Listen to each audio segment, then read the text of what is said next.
What's going on, all of my beautiful SoFi investors? Welcome back to the channel. We have a jam-packed video to get into, but first and foremost, SoFi is down almost 7%, under $10 per share. So right now seems like a really good time to buy the dip. And what are institutional investors doing? They are buying the dip via options. And if you guys are unfamiliar of how options work, if you buy a call or a put, you have about an 83% probability that that call or put will expire worthless at zero. So you can lose all of your money with options, and statistically most of the time you do. So what are institutional investors doing with SoFi stock as far as options are concerned? Well, for today, you have 4 orders totaling $363,000 in 84% positive order value. But get this, yesterday we were down even more than we are today, and we had 11 orders totaling $16.08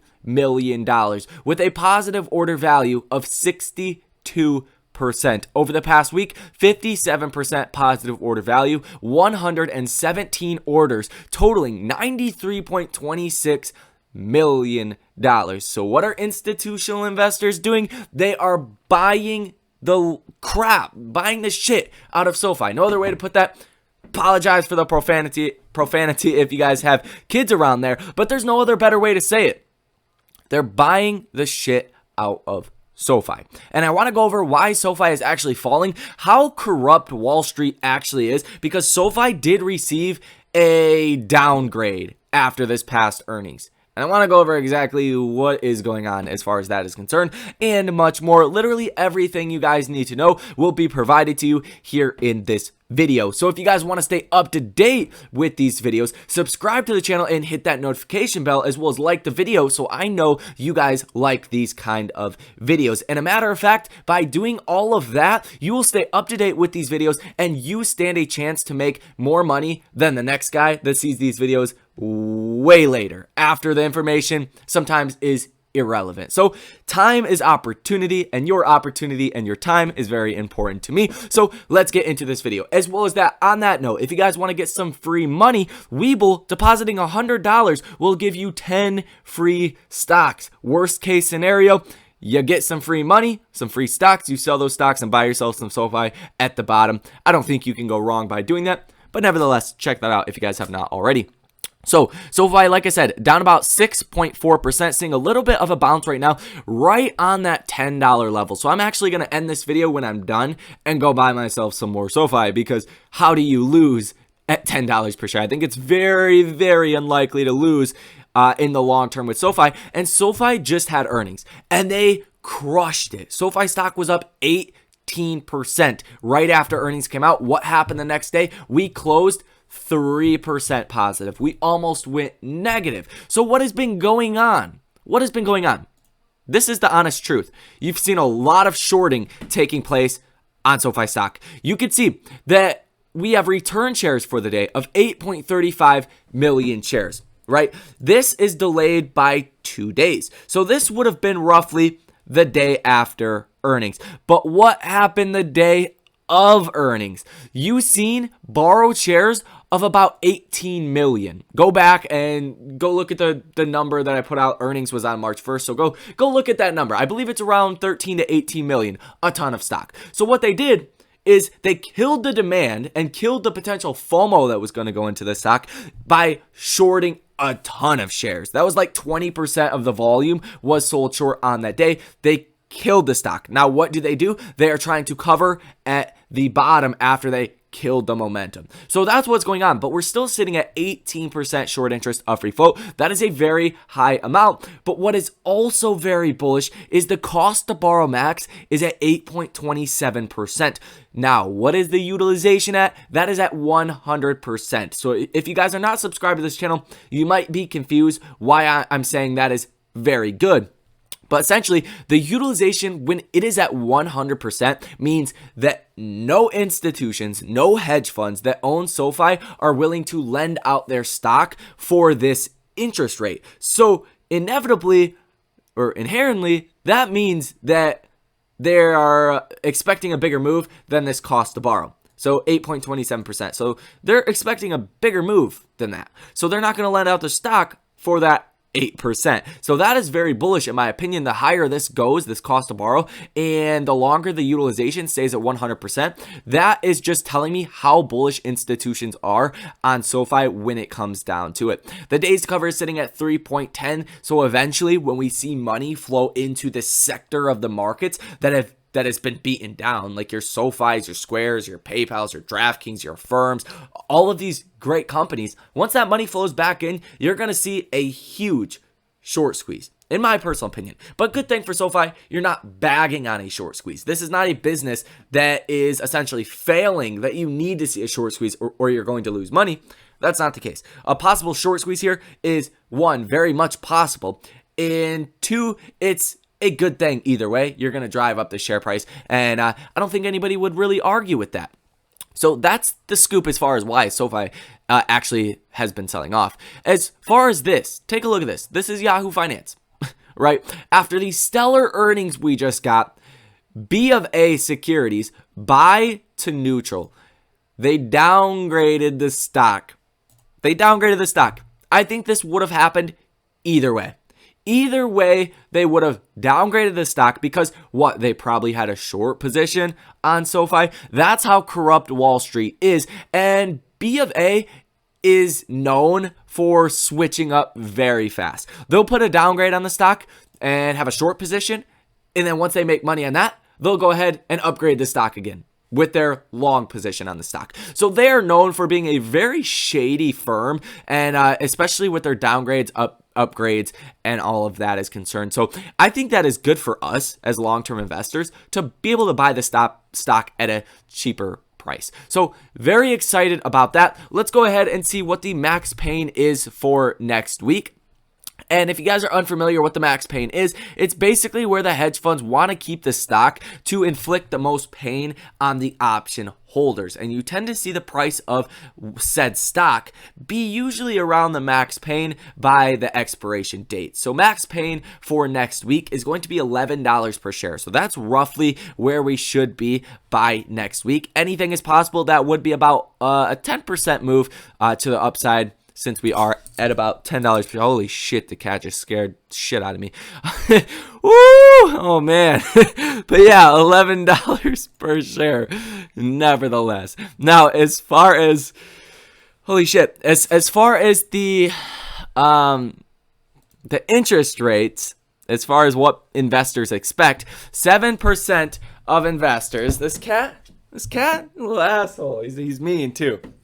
But yeah, 7% of investors expect no rate hike by March 16th, and 93% of investors expect a 0.25% rate hike. So this should have actually been a bullish thing for stocks like SoFi today, because you have more institutional investors that are not expecting a rate hike. But that did not happen today.